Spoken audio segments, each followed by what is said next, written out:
प्रकाश जाटव नेता बीजेपी से, नीतू निषाद नेता कांग्रेस पार्टी से और इसी के साथ साथ अतहर जिया जो कि हमारे साथ अर्थशास्त्री के तौर पर जुड़ रहे हैं। बहुत बहुत स्वागत आप सभी मेहमानों का। शांत प्रकाश जी, शुरुआत आपसे ही।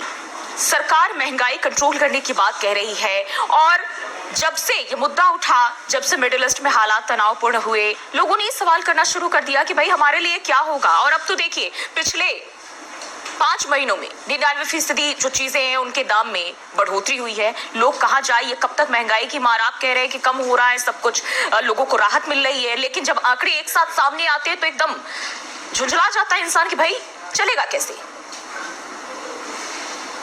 देखिए, जिस तरीके से दुनिया ये जो मिडिल ईस्ट का जो इजराइल और ईरान का संघर्ष चल रहा है उसको झेल रही है, उसका दंश जो है उसे भी भुगतना मजबूरी है।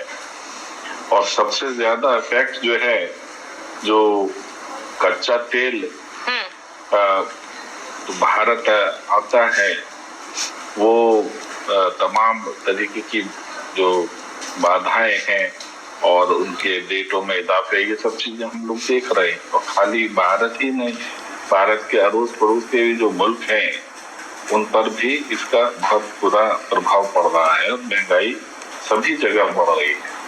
मैं ये मान करके चलता हूँ कि भारत में काफी हद तक जो है सबकी स्थिति जो है वो नियंत्रण में है। भारत सरकार ने जिस तरीके से सारे मामले को ध्यान में रख करके तेल की कीमतों में भी बहुत लेश मात्र जो है इजाफा हुआ है और खाद्य वस्तुओं में भी। सर, बार बार यही कहा जाता है कि ठीक है मिडिल ईस्ट के हालात कहीं ना कहीं इसकी वजह रहे, लेकिन वही अगर नियंत्रण की बात करें उसके बाद भी सरकार यही कहती रही है कि भाई सब कुछ नियंत्रण में। ये नियंत्रण का पैमाना आखिर है क्या, जो चलो यहाँ तक अगर आ जाता है तो भाई जनता वहां पे संतुष्ट हो जाए कि चलो हम यहाँ तक जाना है, मर के जी के हम यहाँ तक रहेंगे, उसके बाद शायद राहत मिलेगी। पड़ोस के मुल्कों में अगर आप देख लें तो 30% तक जो है इन सब वस्तुओं की वह कीमतें बढ़ चुकी, 15 से 20% बढ़ चुकी। इसे नियंत्रण कहा जाए। 140 करोड़ लोगों का ये देश है और हर एक चीज को व्यवस्थित रखना, उसकी आपूर्ति को बनाए रखना, काला बाजारी से किसी भी प्रकार कोई मुश्किलात पैदा ना हो, सब चीजों से नियंत्रित रखना। जो हमारी स्कीम चल रही है फ्री राशन डिस्ट्रीब्यूशन की, उसको भी चला करके रखना, ये सरकार बहुत बेहतरीन तरीके से कर पा रही है। और मैं ये मानता हूँ कि जिस तरीके से 4 से 5% जो महंगाई देश में बढ़ी है, जनता इस चीज को बहुत अच्छी तरह समझ रही है कि इसको बढ़ने के पीछे कारण जो है वो कहीं अनियमितता नहीं, बल्कि जो जंग जो हालात जो चल रहे हैं उसके कारण से। तो मैं नहीं समझता कि जनता इस चीज को लेकर के बहुत ज्यादा परेशान और बेचैन होगी। अपने खर्चों में थोड़ा कटौती करे, बहुत अच्छा बनेगा। अब कितना सोना भी खरीदना कम कर दिया है ना सर, सोना चांदी हर चीज, जो पीएम ने अपील की हर चीज पर लोगों ने लगाम लगाई, लेकिन समस्या वही है कि रफ्तार ही नहीं कम हो रही। दूसरी तरफ त्योहारी सीजन है, जहां पिछली दफा हमने देखा कई सारे ऐलान किए गए, इस बार लोग सोच रहे हैं कि भाई हम करें तो क्या करें, हमारे पास तो ऑप्शन ही नहीं है। जो रोजमर्रा की जरूरत है, जिनसे रोजाना हमारा पेट भरता है, वही चीजें उफान पर जाती हुई। नीतू निषाद, मैं आपके पास आऊंगी। देखिए अभी सरकार की अगर हम बात करें, वो हमेशा यही कहती रही है कि हम लगाम लगाने की कोशिश कर रहे हैं। पड़ोसी मुल्कों की भी इन्होंने जवाब लेना चाहूंगी। जिस तरीके से देखिए यहाँ आप कह रहे हैं कि अभी भी हम बाकियों के मुकाबले, पड़ोसी मुल्कों के मुकाबले हम यहाँ कंट्रोल करने की कोशिश कर रहे हैं, लेकिन 16 में से 15 चीजें महंगी हो जाती है और सबसे ज्यादा जो दाम बढ़ रहे हैं वो दालों और तेल के बढ़ रहे हैं। अब अगर वजह सिर्फ ग्लोबल मार्केट है तो फिर जिम्मेदारी किसकी, क्योंकि उसके पहले ही अंदेशा तो हर किसी को हो जाता था। सरकार को भी ये कहीं ना कहीं पहले ही इसकी आहट मिल ही गई थी कि भाई ठीक है ऐसे कंडीशन होने वाले और हमें तैयार रहना है। कई दफा ये भी कहा गया सरकार की तरफ से कि ठीक है हम पूरी तरह से तैयार हैं मुकाबले के लिए, लेकिन हालात कंट्रोल रहे, इसके लिए लोग भी अपने सतर्कता को बरते, लोगों ने किया भी, लेकिन हालात अभी भी बदले नहीं है। क्या करना चाहिए था, मुझे आप बताएं। अब ये तो आप सत्ता में तो आप हैं, आप बताएंगे ना कि सरकार क्या कर रही थी। मैं वही पूछ रहा हूँ कि क्या करना चाहिए। अभी हमारे कांग्रेस के प्रवक्ता और अर्थशास्त्री जी ने बातें तो कही और इन्होंने जो है नौकरी की बात कही थी। मैं ये पूछना चाह रहा हूँ कि जो इस वक्त सरकार बेहतर से बेहतर कदम उठा सकती थी वो उठाए, और उसी के कारण से हमारा मार्केट जो है कंट्रोल में है। और इसके अलावा जिस तरीके से हमारी कांग्रेस की प्रवक्ता है, उन्होंने कहा कि महंगा तेल और क्रूड ऑयल, अर्थशास्त्री जी जो हैं वो भी कह रहे हैं कि महंगे दामों में बेचा। अरे वो डेवलपमेंट में पैसा खर्च किया, मगर उसके कारण से महंगाई नहीं बढ़ी, बल्कि एक साल पहले हमने जो जीएसटी कलेक्शन करके देश में डेवलपमेंट में पैसा लगाया, उसके बाद में जीएसटी कम करके वस्तुओं के दाम 12 से 15% तक कम किए। ये पूरी दुनिया में पहली मर्तबा मैं समझता हूँ किस प्रकार का एक्शन लिया गया, जिसमें चीजों के दाम, वस्तुओं के दाम, खाद्य वस्तुओं के दाम 12 से 15% कम हुए।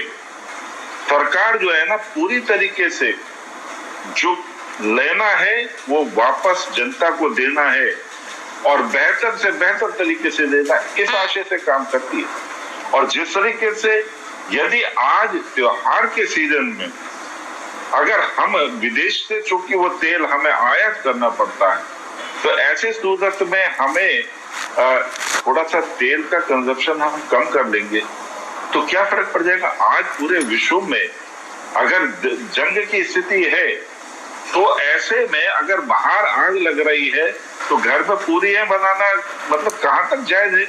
नीतू निषाद, जवाब दीजिए। समय के साथ चलना चाहिए। अभी आपने मेरे से क्या कहा कि लोगों ने जेवर खरीदना बंद कर दिया। जेवर खरीदना बंद कर दिया, वो देश के ऊपर एहसान नहीं किया, अपने ऊपर एहसान किया। मतलब सरकार देश के ऊपर एहसान कर रही है। सुना मेरी बात जुई जी, सुना मेरी बात को। हाँ, ठीक है। अगर आप किसी चीज को खरीद रहे हैं और उसके पैसे का मुनाफा विदेश में जा रहा है, तो इसे कौन सी समझदारी कहेंगे?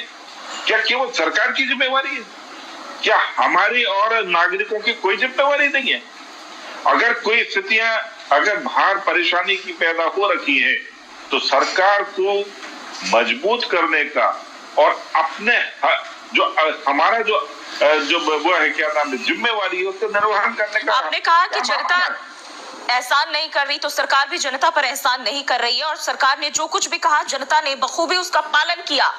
इससे आप भाग नहीं सकते और ये जताने की कोशिश ना करें कि जनता के ऊपर सरकार ने एहसान किया है। नीतू निषाद, जनता की जिम्मेवारी है। देखो सरकार जो है, तो फिर जनता की जब जिम्मेदारी होगी तो सब वही जनता करे, फिर सरकार क्यों है? नीतू निषाद, जवाब दीजिए। सरकार को हमने ही चुना है, सरकार हमसे बाहर नहीं है। जी, और सरकार ने बता दिया कि ये परेशानी है, तो हमारी जिम्मेवारी बनती है कि हम उसके ऊपर नियंत्रण रखें।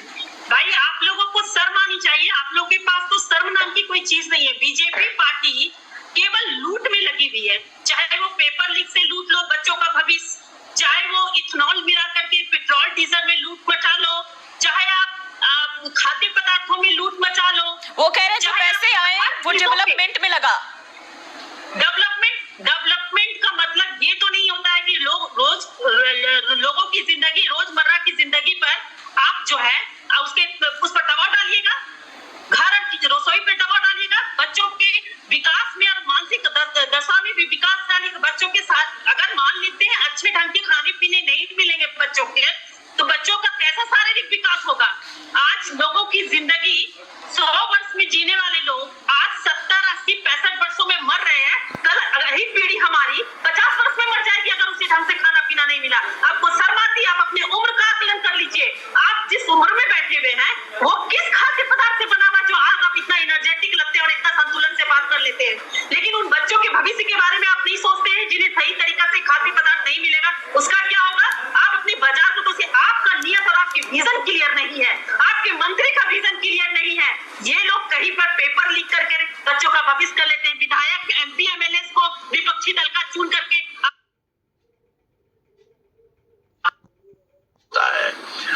बेसिक चीजें ये हैं कि मेरी गडकरी, देखिए हमारे अर्थशास्त्री जी ने कहा कि हमने अपना लोन बढ़ा दिया है।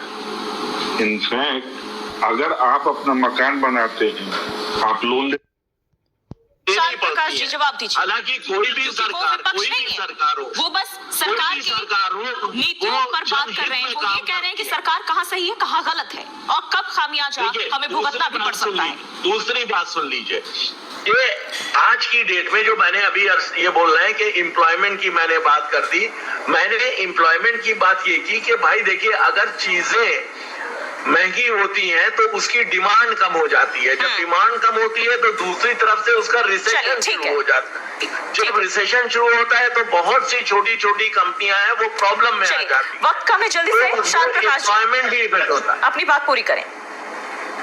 देखिए, हमारे अर्थशास्त्री जी ने कहा कि हमने अपना लोन बढ़ा दिया है। इनफैक्ट अगर आप अपना मकान बनाते हैं, आप लोन लेते हैं, क्या कहते हैं आप कि भाई मैंने लोन क्यों दिया, मेरे बेटे ने लोन क्यों दिया? गाड़ी खरीदते हैं, सुन रहे हैं जना, बाद में बोलना। गाड़ी खरीदते हैं तो आप लोन लेते हैं, क्यों लेते हैं? क्योंकि आप अपना मैंने गडकरी साहब को यही बात कही थी कि अगर मैं मकान बनाने के सामर्थ्य में हूँ 50 लाख के और 50 लाख पे इंटरेस्ट और उसका रीपेमेंट कर सकता हूँ तो मैं 50 लाख लोन लूंगा। लोन लेके मैं 50 करोड़ का मकान नहीं बना लूंगा, ये फर्क है। हाँ ठीक है, वो आपने अपनी बात कह दी।